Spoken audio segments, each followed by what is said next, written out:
புதுச்சேரி அரசு சுகாதாரம் மற்றும் குடும்ப நலத்துறை சார்பில் டெங்கு மற்றும் சிக்கன்குனியா விழிப்புணர்வு செய்திகளை காண்பிக்கும் வகையில் லைட்டிங் பேனர் பொருத்தப்பட்ட வாகனம் மைக் பிரச்சார ஏற்பாடு செய்யப்பட்டுள்ளது. இந்த விழிப்புணர்வு வாகனம் புதுச்சேரியில் உள்ள அனைத்து ஆரம்ப சுகாதார நிலையம், சமுதாய நலவழி மையங்கள் மற்றும் நகர சுகாதார மையங்கள் உள்ள கிராமங்களில் விழிப்புணர்வு ஏற்படுத்த ஏற்பாடு செய்யப்பட்டுள்ளது. மேலும் விழிப்புணர்வு பட்டிமன்றம், வீதி நாடகங்கள், பண்பலை வானொலி, திரையரங்குகள் மற்றும் உள்ளூர் தொலைக்காட்சி மக்கள் மத்தியில் விழிப்புணர்வு விளம்பரம் செய்யவும் ஏற்பாடு செய்யப்பட்டுள்ளது.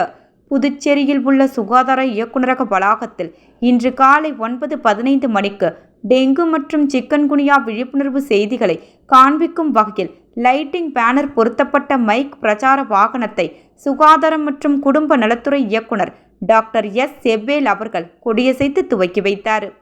தேசிய சுகாதார இயக்க இயக்குனர் டாக்டர் சுரேந்திரராஜ் அவர்கள் முன்னிலை வகித்தார்.